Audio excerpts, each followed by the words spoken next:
If you're a purist and you go, well, geez, I'd like to use my own electricity, as an electrical engineer, I'll tell you, electricity flows in the path of least resistance. If you have a big honking, washing machine going, or your dishwasher's going, or something like that, electricity is going to flow out and it's going to flow right back into you. You will end up using your electricity, but it will flow through two meters: one to get you paid at the premium price, and one to pay at your regular consumer price that we all pay. All right, so you can sort of have your cake and eat it too.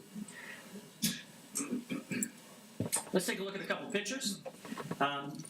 There's some great artwork out on the floor again to take a look at. I'll highlight some attributes from this. This is a system. It's about 9.6 kilowatts. It's in a rural setting. You can see them mounted flush to an agricultural building. Here's another system in Erin. 1, 2, 3, 4, 5, 6 panels, about a kilowatt. So I would assume that these are probably, when I got into this just a year and a half ago, the standard was about 180 watts per panel. Now we're up to 220, 230, 240. System I put in was 215. So it's, we've been able to pack more and more density of power into one area. I will tell you, just as an aside, to give you an idea of the breakthroughs that might be possible by smart people. Of the energy that falls on these panels that potentially could be converted to electricity, we only capture about 13 to 15%.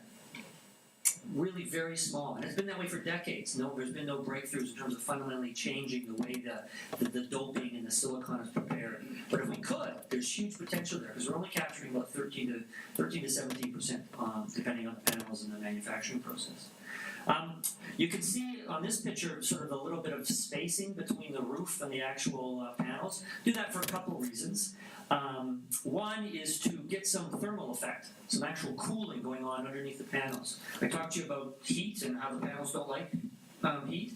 Panels will lose efficiency, about 1% of efficiency for about 0.5% of efficiency for every degree temperature change.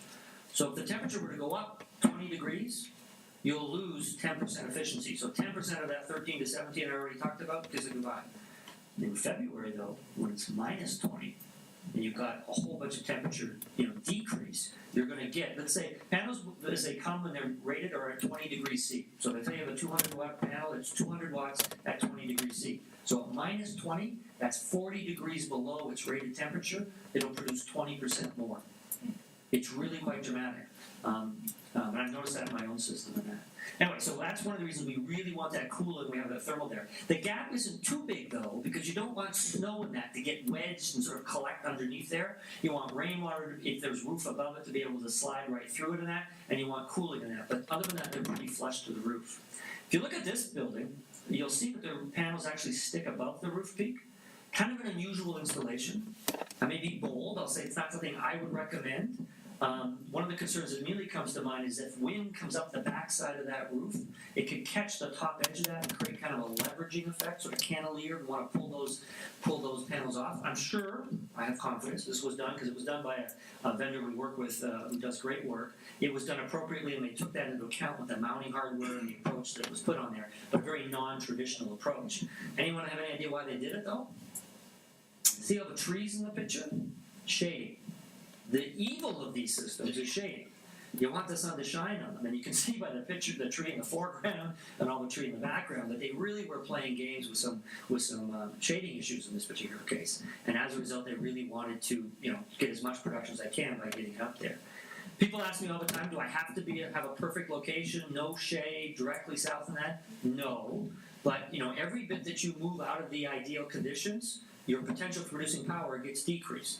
And therefore, the saw-off between the economics, the cost of these systems, and the power that you produce gets worse and worse and worse. So unless you're able to capture somewhere around about 60 to 70% is the break point. Unless you're able to catch about 60 or 70% of the available sunlight, in other words, a perfect system, then you will not really make economic sense to move ahead. And if you were to do one, you'd be doing it out of the commitment to the planet rather than the commitment to the pocketbook, which still might be a good reason to do it, but that's what the story is.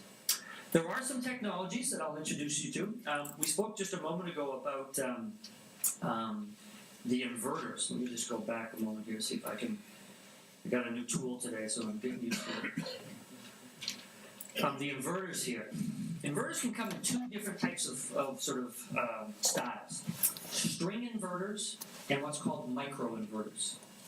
String inverters are inverters where they're large systems. They're used to doing large powers. They're measured in kilowatts of capability, so thousands of watts. Typically, you take a group of these panels, as I said, connect them together, and connect them into one big inverter. Traditional approach works very well, tried and true, decades-old technology in that. New technology, though, is coming out. It's called microinverters. And microinverters basically are small inverters, where a traditional string inverter might be rated at 5 kilowatts. These will be rated at like 190, 200 watts. And they're made to actually install right underneath the panels. So instead of actually having all this DC collected together and sent to an inverter, because in these systems, typically the inverters would be in the garage or the basement or something like that, there's actually a little microinverter underneath each of those panels. The reason I bring that up in this diagram and with these pictures in front of us is because it helps with the shading problem. If you have shading and you're using a string inverter, then that's the big inverter with all the panels attached to it. Then shading on one panel will actually affect the production of all the other panels. It's kind of like having one bad battery in a flashlight. It degrades the performance of the flashlight overall because electricity needs to flow through all of them. And if you've got one that isn't performing well, then it's not so good. You can see that by what they did up here. They're worried about this chimney, and so they've got things really stood off from the chimney so that it doesn't shade. And then there must be a tree or another building that we can't really see from this view, but you can see on this side they felt comfortable to put a couple panels up there. But they've put that pattern on the roof to deal with shading and to move around it. With a microinverter type installation, they might have even got away with putting more panels on the whole roof and been able to capture the benefit from the periods of time when those things aren't shaded. Because shading on one microinverter panel will have no impact on the other microinverter panels. So it's an interesting piece of technology to be able to use. I will tell you there's a spirited debate in the industry about microinverter versus string inverter. It's kind of like the beta VHS or Apple PC kind of, some people really believe in this and some people really believe in that. I've come to believe that there's strong benefits and cons on both sides. Mean time between failure scenarios, impact of failures, likelihood of failures, visibility of optimizing the energy production. So there's pros and cons, in my opinion, and it really depends upon the installation. If they're fairly small installations, I think the microinverters are really, really advantageous. Microinverters do cost probably, the pricing is coming down and getting a bit more competitive, but they used to be about 30 cents per watt more than string inverters. So on a 10 kilowatt system, the largest you could put in on a small scale government programs, that would cost you an extra $3,000. So did you really need to do that? On a smaller scale system, on a typical urban home, maybe 1 or 2 kilowatts, it might make very good sense to use the microinverter technology.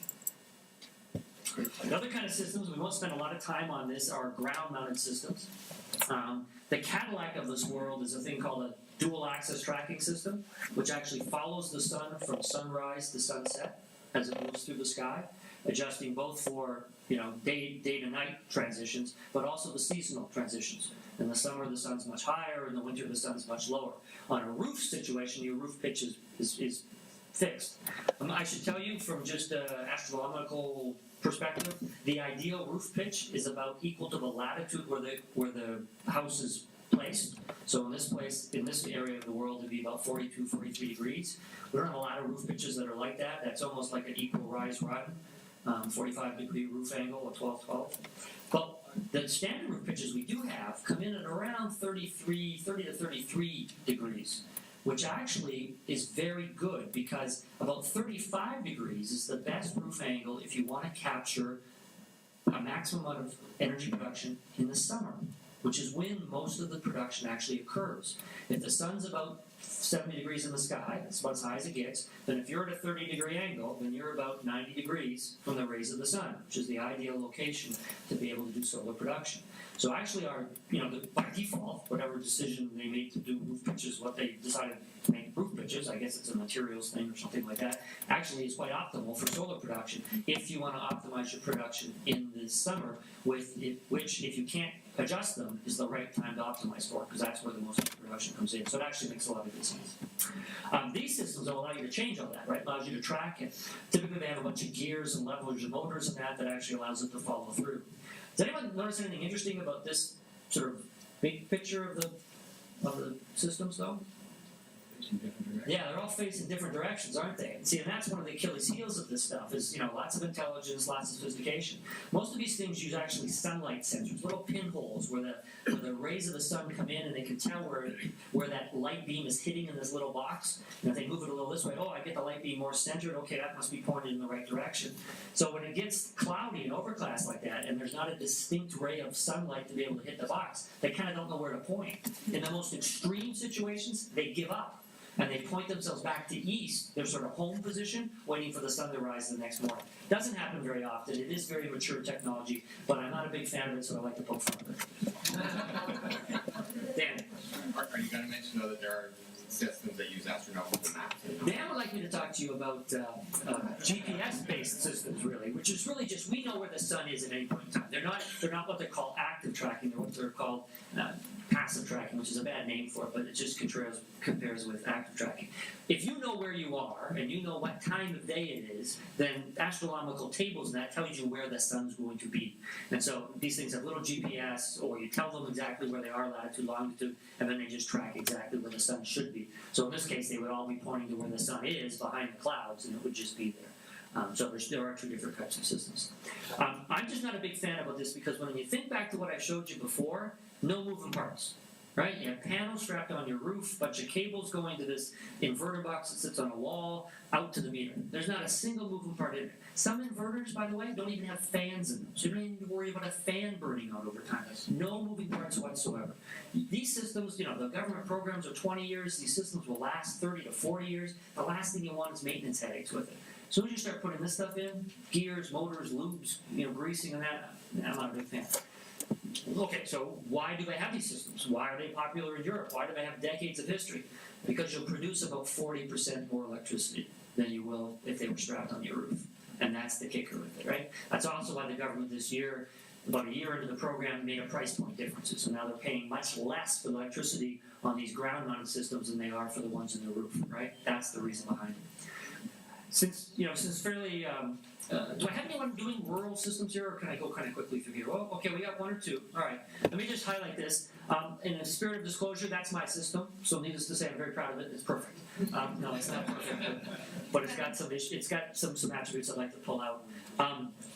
Mine are what I call seasonally adjustable. I go out here with a little wrench and an Allen key, and you can kind of see right below the panels a little mounting system here, and I can adjust the pitch. So this picture up here you're seeing, they are about at 23 degrees, which is really great for when the sun's really low, and they sit there for about 4 months. And then in the summer, I pitch them up so they're about 70 degrees, so they're almost pointing towards the sky, and they sit there for about 4 months. So 4 there, and then I have a sort of a position in the middle where they actually sort of, the transitional couple months of the year, and they move back. I'll get about 25% more electricity than it would be if I had it in a fixed position. Not the 40 that you'd get with this, but I don't have any of the moving parts, I don't have any of the gears, I don't have any of the motors, I don't have any of the fuss.